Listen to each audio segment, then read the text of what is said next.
നമസ്കാരം. മലയാളി വാർത്ത ഇൻസൈഡിലേക്ക് സ്വാഗതം. മിഡിൽ ഈസ്റ്റിലെ സമാധാന ചർച്ചകളെല്ലാം പൂർണ്ണമായും തകിടം മറിഞ്ഞതായി വ്യക്തമാക്കിക്കൊണ്ട് ഇറാനെതിരെയുള്ള നാവിക ഉപരോധം കൂടുതൽ കർശനമാക്കാൻ US പ്രസിഡന്റ് ട്രംപ് നേരിട്ട് തന്നെ രംഗത്തിറങ്ങി എന്നുള്ള വാർത്തയാണ് പുറത്തുവരുന്നത്. മാത്രമല്ല, ഇറാൻ ഞെട്ടിച്ചുകൊണ്ട് ഇവിടെ ട്രംപിന്റെ പോസ്റ്റ് തന്നെ ചർച്ചയാവുകയാണ്. പശ്ചിമേഷ്യയെ വൻ യുദ്ധത്തിന്റെ നിഴലിലാക്കുന്നുണ്ട് എന്ന കാര്യത്തിലും സംശയമില്ല. നാവിക യുദ്ധ ചരിത്രത്തിലെ തന്നെ ഏറ്റവും വിജയകരമായ ഉപരോധമാണ് അമേരിക്ക ഇറാനെതിരെ നടപ്പിലാക്കുന്നത് എന്ന് അവകാശപ്പെട്ട ട്രംപ് തന്റെ പോസ്റ്റിനൊടുവിൽ അല്ലാഹുവിന് സ്തുതി, പ്രൈസ് ബി ടു അല്ലാഹ് എന്ന് കുറിച്ചതാണ് ഇപ്പോൾ അന്താരാഷ്ട്ര നയതന്ത്ര വൃത്തങ്ങളെ പോലും ഞെട്ടിച്ചിരിക്കുന്നത്.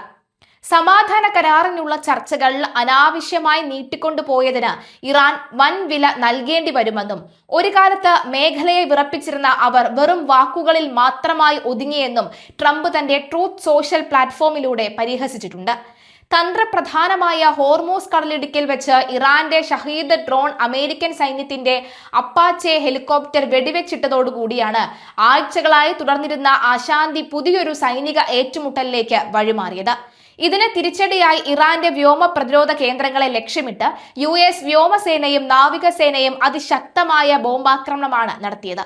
ഇറാന്റെ നാവിക വ്യോമ സേനകൾ ഇപ്പോൾ പൂർണ്ണമായും തകർന്ന നിലയിലാണെന്നും അമേരിക്ക തീർത്ത നാവിക ഉപരോധം ഒരു ഉരുക്കുമതിൽ പോലെ ശക്തമാണെന്നും ട്രംപ് അവകാശപ്പെടുന്നു.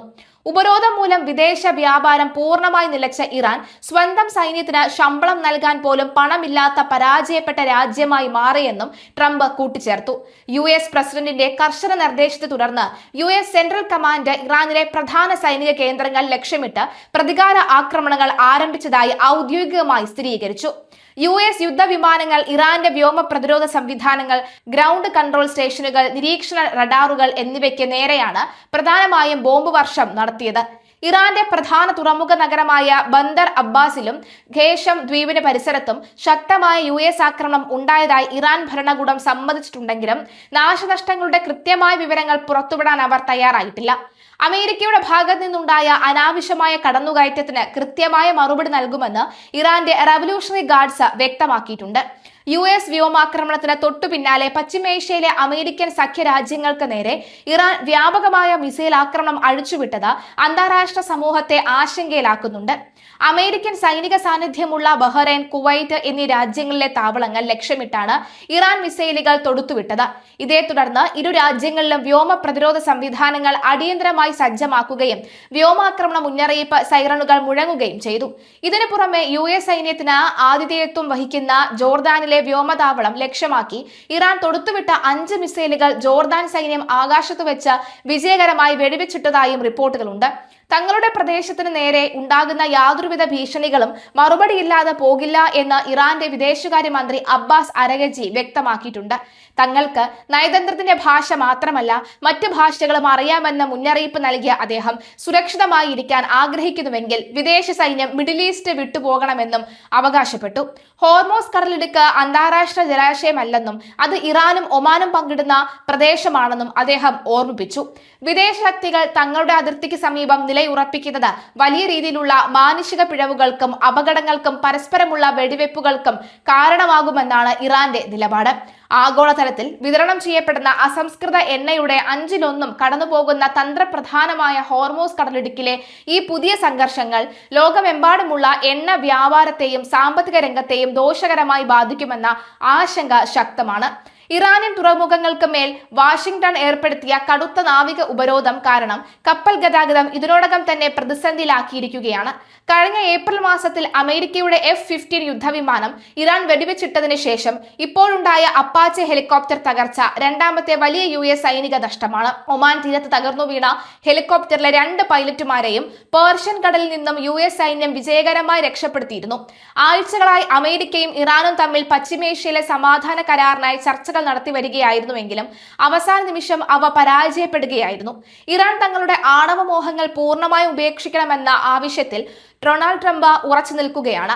ഏത് സമാധാന കരാറിന്റെയും ഭാഗമായി ലെബനനിൽ തൽക്കാലം വെടിനിർത്തൽ പ്രഖ്യാപിക്കണമെന്നാണ് ഇറാന്റെ പ്രധാന ആവശ്യം. ഇറാന്റെ പിന്തുണയോടെ പ്രവർത്തിക്കുന്ന ലബനനിലെ ഹിസ്ബുള്ള ഭീകരർക്കെതിരെ ഇസ്രായേൽ ആക്രമണം കടുപ്പിച്ചതിനെ തുടർന്ന് കഴിഞ്ഞ വാരാന്ത്യത്തിൽ ഇറാൻ നേരിട്ട് ഇസ്രായേലിന് നേരെ 30ഓളം മിസൈലുകൾ തൊടുത്തുവിട്ടിരുന്നു. ഇതിന് ഇസ്രായേലും ശക്തമായ തിരിച്ചടി നൽകിയതോടുകൂടി മേഖലയിലെ സമാധാനം പൂർണ്ണമായും തകിടം മറിഞ്ഞു. തുടർന്ന് ഇരുവിഭാഗവും പരസ്പരമുള്ള ആക്രമണങ്ങൾ നിർത്തണമെന്നും അന്തിമ ചർച്ചകളിലേക്ക് കടക്കുമെന്നും ട്രംപ് ആവശ്യപ്പെട്ടതിനെ തുടർന്ന് താൽക്കാലിക ശമനം ഉണ്ടായെങ്കിലും ഇപ്പോഴത്തെ അപ്പാച്ചെ ഹെലികോപ്റ്റർ സംഭവം കാര്യങ്ങൾ വീണ്ടും വഷളാക്കി. ഇസ്രായേൽ നടത്തിയ വ്യോമാക്രമണത്തിൽ തങ്ങളുടെ വ്യോമ പ്രതിരോധ സേനയിലെ 2 അംഗങ്ങൾ ഉൾപ്പെടെ 3 പേർ കൊല്ലപ്പെട്ടതായി ഇറാൻ ഔദ്യോഗിക മാധ്യമങ്ങൾ സ്ഥിരീകരിച്ചിരുന്നു. എന്നാൽ ഇസ്രായേലിൽ കാര്യമായ നാശനഷ്ടങ്ങളോ ആളപായമോ റിപ്പോർട്ട് ചെയ്തിരുന്നില്ല. മിസൈൽ ആക്രമണങ്ങളെ തുടർന്ന് താൽക്കാലികമായി അടച്ചിട്ടിരുന്ന ടെഹ്റാൻ അന്താരാഷ്ട്ര വിമാനത്താവളം പിന്നീട് തീർത്ഥാടകർക്കായി തുറന്നുകൊടുത്തതിന് പിന്നാലെയാണ് യുഎസിന്റെ ഭാഗത്ത് നിന്ന് പുതിയ ആക്രമണം ഉണ്ടായത്. അമേരിക്കൻ മാധ്യമങ്ങൾ ഇറാന് മേലെയുള്ള നാവിക ഉപരോധത്തിന്റെ വിജയം ജനങ്ങളിൽ നിന്നും മറച്ചുവെക്കുകയാണ് എന്ന് ട്രംപ് കുറ്റപ്പെടുത്തുന്നു. വ്യാജ വാർത്തകൾ നൽകുന്ന മാധ്യമങ്ങൾ യുഎസ് നാവികസേനയുടെ ചരിത്രപരമായ നേട്ടങ്ങളെ റിപ്പോർട്ട് ചെയ്യാൻ വിമുഖത കാണിക്കുകയാണ് എന്നാണ് ട്രംപിന്റെ പ്രധാന ആക്ഷേപം.